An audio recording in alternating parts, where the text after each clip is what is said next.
Hello. Right, integration so far. So we've been integrating things that look like this. So what we've been doing is we've simply been integrating functions, and we've not been doing any like numerical work with them, and we've generated a family of curves.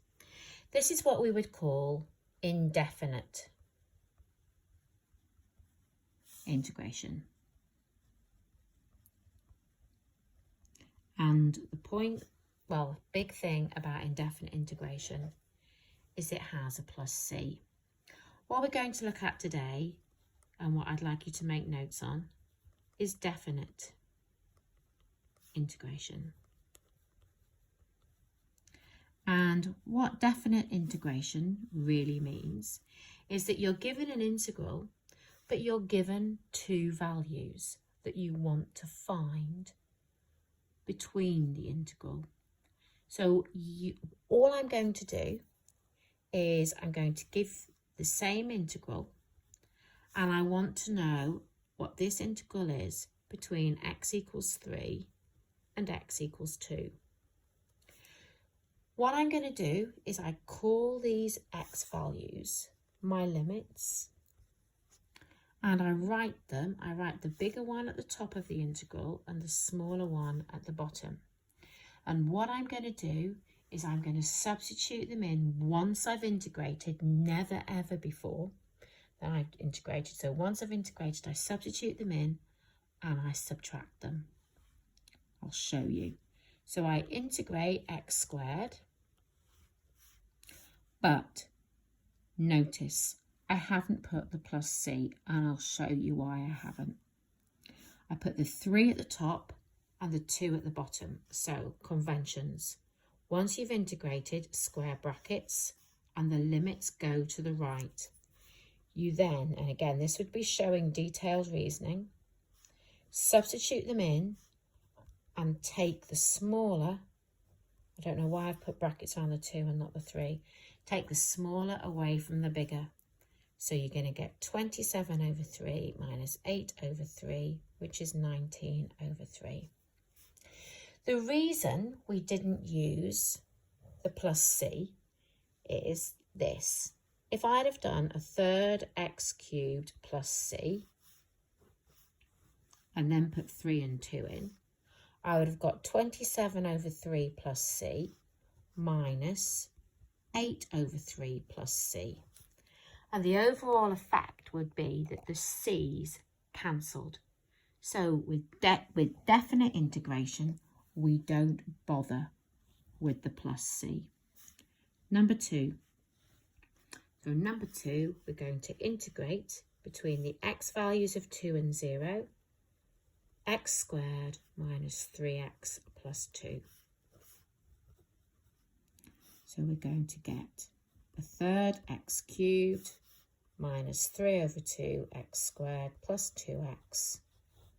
And my x values are 2 and 0. So they're going to go in. So I'm going to get a third of 2 cubed minus 3 over 2 of 2 squared plus 2 times 2, and then 0. Now 0 is a lovely value because you're going to get a third times 0 cubed minus 3 over 2 times 0 squared plus 0 times 2. So all of that's going to be 0. I didn't really need my square bracket there. So what am I going to get? I'm going to get 8 cubed minus 6 plus 4, which is 2/3. I'll do one more. Woo! Sorry. Last one. So my last one, I'm going to have 3. So I want to integrate the square root of x between x values 4 and 1. Now remember, the square root of x is x to the half. So when I integrate it, again, look, as soon as I integrate, I have square brackets, 4 and 1.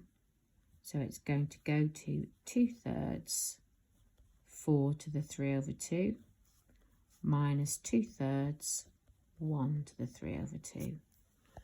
So I'm just going to have, putting them in my calculator, 16 over 3 minus 2 over 3, which is 14 over 3. Now the beauty of what we've just done is that it can all be checked on your calculator. So this is what you would do. When in doubt, press option, then calc, and you can see you've got the integral symbol. Tap the function in. So our first one is x squared, and then scroll up for your top limit, which is 3.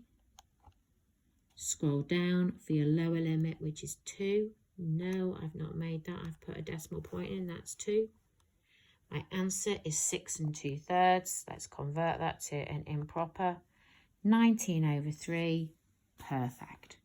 Okay, it's gone back. Right, I wanted improper. 19 over 3. Check the next one. So I'm looking for an answer of 2/3 here. So I'm going to, and I'm covering up that lower limit. So press the integral, open bracket, x squared minus 3x plus 2, close bracket, scroll up, and my limits are, 2, and then scroll down, 2 and 0. I'm looking for 2/3, and I've got the answer 2/3 again. So this is just checking, isn't it? And then my last one. Okay, I wanted an answer of 14 over 3. So again, this is just my check, or if the question just said find, do it so you can see the question at the same time. So integral square root x, scroll up 4, scroll down 1, and I'm looking for 14 over 3. 14 over 3.